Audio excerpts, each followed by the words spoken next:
भी स्टार्ट होती है और हमें जेनिफर नाम की एक राइटर को दिखाया जाता है जो कि अपनी फर्स्ट नोवेल लिखने के लिए एक शांत सी जगह पर जा रही थी। अब क्योंकि जेनिफर ने जंगल में रेंट पर एक केबिन ले रखा था जहाँ पर ये अपनी बुक लिखने वाली थी। अब रास्ते में जेनिफर एक गैस स्टेशन पर रुकती है। अब यहाँ पर जेनिफर को दो लड़के दिखाई देते हैं जो कि यहाँ पर चाकू से खेल रहे होते हैं। अब उसी गैस स्टेशन का एक वर्कर जॉनी जेनिफर से कहता है कि तुम एक सही जगह पर आई हो, जिस पर कि जेनिफर उससे कहती है कि उसने रेंट पर एक केबिन लिया है जो कि यहाँ पास ही में नदी के किनारे पर है। अब इसके बाद जॉनी जेनिफर को उस जगह का पता बताता है, जिसके बाद जेनिफर वहाँ पर पहुंच जाती है। अब यहाँ आकर जेनिफर उस केबिन को देखकर काफी ज्यादा खुश होती है क्योंकि ये जगह वैसी ही थी जैसा ये चाह रही थी, यानी कि एकदम शांत। अब इसके बाद जेनिफर अपने कपड़े उतारती है और नदी में नहाने के लिए चली जाती है, जहाँ पर ये काफी ज्यादा एंजॉय करती है। अब जेनिफर जब नहाने के बाद अपना सामान रख रही होती है तो उसे डोर में एक गन मिलती है। अब ये देखकर जेनिफर सोचने लगती है कि शायद ये गन यहाँ पर पहले रुके लोगों की होगी, जिसे कि उन्होंने अपनी सेफ्टी के लिए यहाँ पर रखा होगा। अब इतनी ही देर में जेनिफर के घर पर एक डिलीवरी बॉय पहुँचता है और इसका नाम मैथ्यू होता है। अब वो यहाँ पर जेनिफर का ऑर्डर लेकर आया था। अब मैथ्यू दिखने में तो काफी ज्यादा बड़ा था, लेकिन उसका दिमाग बच्चों जैसा था। वो जेनिफर से कहता है कि क्या तुम यहाँ पर अकेली रहती हो, जिस पर जेनिफर उससे कहती है कि हाँ, मैं यहाँ पर अपनी फर्स्ट बुक लिखने के लिए आई हूँ। अब इसके बाद मैथ्यू उसे बाय कहकर यहाँ से चला जाता है और अब जेनिफर भी इसकी दोस्त बन चुकी थी। अब इसके बाद हमें मैथ्यू को दिखाया जाता है जो कि वापस अपने दोस्तों से आकर मिलता है और ये सभी वही लड़के थे जो कि उस गैस स्टेशन पर थे। मैथ्यू ने बताता है कि वो जेनिफर के घर पर सामान देने के लिए गया था। साथ ही वो इन लड़कों को यहाँ पर ये बताता है कि मैंने उसका पूरा शरीर देखा है और अब मैं उससे प्यार करने लगा हूँ। अब इसके बाद शाम में जब ये सभी लड़के फिशिंग कर रहे थे तो यहाँ पर ये लड़कियों के बारे में ही बातें कर रहे थे। अब मैथ्यू झाड़ियों के पीछे छुपकर मास्टरबेट करने लग जाता है, जिस पर कि ये तीनों लड़के उसका मजाक उड़ाने लगते हैं क्योंकि मैथ्यू अभी तक वर्जिन ही था।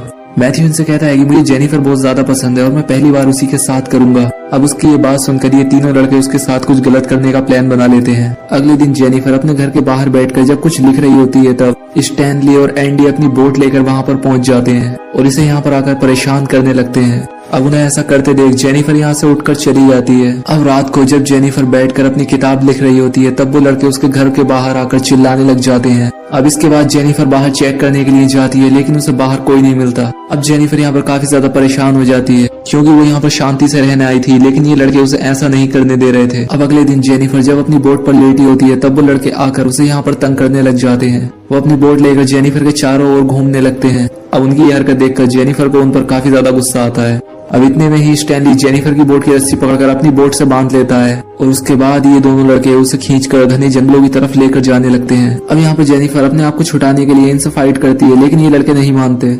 अब जेनिफर यहाँ से भागने लग जाती है, लेकिन ये लड़के इसके पीछे पड़ जाते हैं। अब इतने में ही जेनिफर के आगे जॉनी नाम का एक और लड़का आ जाता है जो कि उसे थप्पड़ मारकर नीचे गिरा देता है, यानी कि अब ये तीनों लड़के उसके साथ कुछ गलत करने वाले हैं। अब इसके बाद ये तीनों लड़के जेनिफर के कपड़े फाड़ देते हैं और इसे जख्मी कर देते हैं और इसके बाद ये मैथ्यू को बुलाते हैं, लेकिन यहाँ पर मैथ्यू जेनिफर को इस हालत में देखकर उसके साथ कुछ भी करने को मना कर देता है। अब इसके बाद जॉनी मैथ्यू को डांटता है और खुद जेनिफर का रेप करने लग जाता है। अब इस चीज से जेनिफर को काफी ज्यादा दर्द हो रहा होता है। अब ये सब लड़के उसके साथ करने के बाद उसे यहाँ से जाने के लिए कहते हैं। अब जेनिफर जब यहाँ से आगे जाती है तो ये लड़के इसे फिर से घेर लेते हैं क्योंकि इनका मन जेनिफर से अभी नहीं भरा था। अब जेनिफर इनसे उसे छोड़ने के लिए कहती है, लेकिन ये उसकी कोई बात नहीं सुनती और इसके बाद ये उसे एक पत्थर पर लेटा देते हैं, जिसके बाद ये बारी बारी से उसका रेप करते हैं। अब उसके साथ कर लेने के बाद ये लोग अपनी बोट से वहाँ से निकल जाते हैं।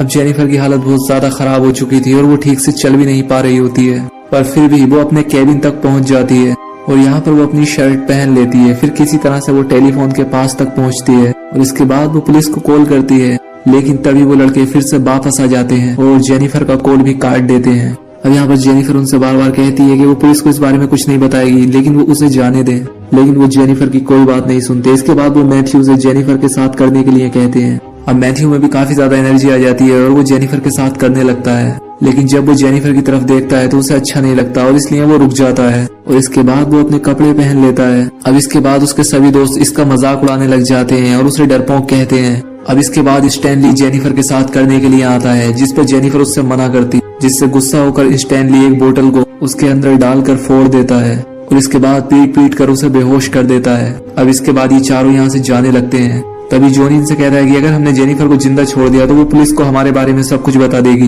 और इससे हमें काफी लंबी सजा हो सकती है। अब वो यहाँ पर उसे मारने का डिसाइड कर लेते हैं और इस काम के लिए जॉनी मैथ्यू से कहता है और उसे समझाता है कि ये चाकू लो और जेनिफर के सीने में जाकर घुसा दो। अब मैथ्यू ऐसा करने से मना करता है, लेकिन जॉनी इसके साथ जबरदस्ती करता है और इसके बाद मैथ्यू ऐसा करने के लिए मान जाता है। अब इसके बाद वो उसे एक चाकू देता है और यहाँ से भगा देता है।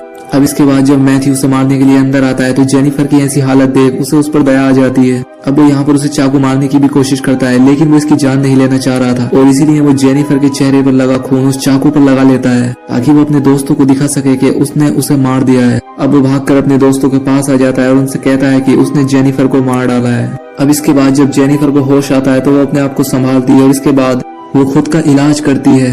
अब जेनिफर में काफी ज्यादा गुस्सा भर चुका था और वो उनसे बदला लेना चाहती थी। अब 2 हफ्ते निकल जाते हैं और जेनिफर अब पूरी तरह से ठीक हो चुकी थी और वो सिर्फ अपने बदले के बारे में ही सोच रही थी। अब इसके बाद वो एक किताब लिखने लग जाती है जिसमें वो खुद की ही कहानी लिख रही होती है। दूसरी तरफ उन चारों दोस्तों को दिखाया जाता है जो कि एक रेस्टोरेंट में बैठकर जेनिफर की ही बातें कर रहे थे। अब जॉनी इनसे यहाँ पर कहता है कि हमें जेनिफर की बॉडी छुपानी होगी क्योंकि उसकी बॉडी अब तक काफी सड़ चुकी होगी और अगर उसे किसी ने देख लिया तो हम फंस जाएंगे। अब इसके बाद वो मैथ्यू से पूछता है कि तुमने जेनिफर को कैसे मारा था, जिस पर मैथ्यू इनसे कहता है कि उसने चाकू को जेनिफर के सीने में घुसा दिया था जिससे जेनिफर का काफी ज्यादा खून निकला और वो मर गई थी। अब जॉनी फिर से मैथ्यू से एक काम करने के लिए कहता है जहाँ मैथ्यू को जेनिफर के घर जाकर उसकी बॉडी को ठिकाने लगाना होता है, लेकिन मैथ्यू इस बार ये काम करने से मना कर देता है। अब इसके बाद जॉनी एंडी और स्टैनली को इस काम के लिए कहता है।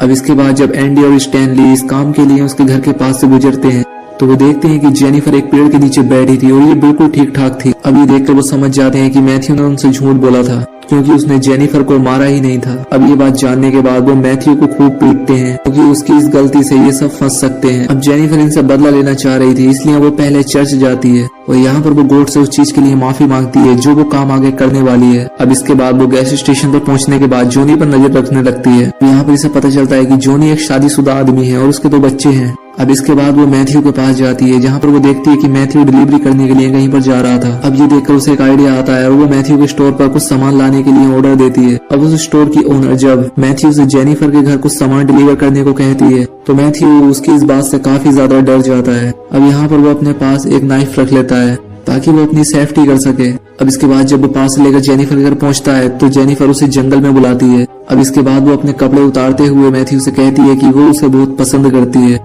मैथ्यू उसे बताता है कि अब उसका कोई भी दोस्त नहीं है क्योंकि उसके सारे दोस्तों ने उससे दोस्ती तोड़ ली है। जेनिफर इससे कहती है कि अब से मैं तुम्हारी दोस्त हूँ और तुम मेरे साथ जो भी करना चाहते हो वो तुम कर सकते हो। अब ये बात सुनकर मैथ्यू के मुंह में पानी आ जाता है और वो यहाँ पर जेनिफर के साथ इंटीमेट होने लग जाता है। तभी जेनिफर उसके गले में एक रस्सी डाल देती है और उसे पेड़ से लटका देती है जिससे कि मैथ्यू की डेथ हो जाती है। अब इसके बाद जेनिफर उसकी साइकिल और उसकी बॉडी को उठाकर नदी में फेंक देती है। अब इसके बाद वो स्टोर में कॉल लगाती है और बताती है कि अभी तक मेरा कोई ऑर्डर नहीं पहुंचा है ताकि स्टोर वालों को लगे कि मैथ्यू यहाँ तक पहुंचा ही नहीं है। अब इसके बाद जेनिफर जॉनी के गैस स्टेशन पर पहुंचकर उसे सेड्यूस करने लग जाती है और इसके बाद वो उसे अपनी गाड़ी में बैठा देती है। जॉनी सोचता है कि शायद इसे उस दिन बहुत मजा आया था और इसीलिए ये उससे फिर से करवाने के लिए लेकर जा रही है। अभी जेनिफर इसे बीच जंगल में लाकर उस पर एक गन पॉइंट कर देती है। अब वो उससे यहाँ पर उसके सभी कपड़े उतारने के लिए कहती है। अब वो यहाँ पर उसे पटाने की कोशिश करता है। वो कहता है कि तुम बहुत ज्यादा खूबसूरत हो और तुम्हें कोई भी देखकर ऐसे छोड़ना नहीं चाहेगा। अब उसकी ये बात सुनकर जेनिफर को काफी अच्छा लगता है और गन वहीं पर फेंक देती है। अब इसके बाद वो जॉनी से उसके घर चलकर उसके साथ नहाने के लिए कहती है। अब ये बात सुनकर जॉनी मान जाता है। इसके बाद जेनिफर जॉनी से कहती है उसने मैथ्यू को मार डाला है, लेकिन जॉनी उसकी बात को सच नहीं मान रहा होता है। अब जेनिफर उससे कहती है कि शादीशुदा होने के बाद भी तुमने मेरे साथ ऐसा क्यों किया। जॉनी उससे कहता है कि एक आदमी हमेशा आदमी होता है और वो अपनी लत से कभी बाज नहीं आता। अब जेनिफर यहाँ से एक चाकू उठाती है और जॉनी के पेनिस को काट डालती है। अब इससे जॉनी का काफी खून बहने लगता है। तभी जेनिफर बाथरूम के गेट को लॉक कर देती है और बाहर बैठकर गाने सुनने लग जाती है। कुछ देर के बाद ज्यादा खून निकलने की वजह से जॉनी की भी डेथ हो जाती है। अब इसके बाद जेनिफर इसकी बॉडी को भी गायब कर देती है। दूसरी तरफ स्टैनली और एंडी सोच रहे थे कि आखिर उनके दोस्त कहाँ गायब हो गए और इन्हें जेनिफर पर भी शक होने लगा था। अब इसके बाद वो अपनी बोट को लेकर जेनिफर के घर की तरफ पहुँचते हैं। अब यहाँ आकर एंडी पहले से ही जंगल में जाकर छुप जाता है और स्टैनली जेनिफर के पास पहुंचता है ताकि उन्हें पता लग सके कि उनका शक इस पर सही है या नहीं। जेनिफर जब स्टैनली को यहाँ पर देखती है तो वो इसकी बोट पर आ जाती है और उसे किस करने लग जाती है। अब इसके बाद वो उसे पानी में धक्का दे देती है। अब इसके बाद वो उसकी बोट को स्टार्ट करके उसे कुचलने के लिए उसकी तरफ बढ़ने लगती है।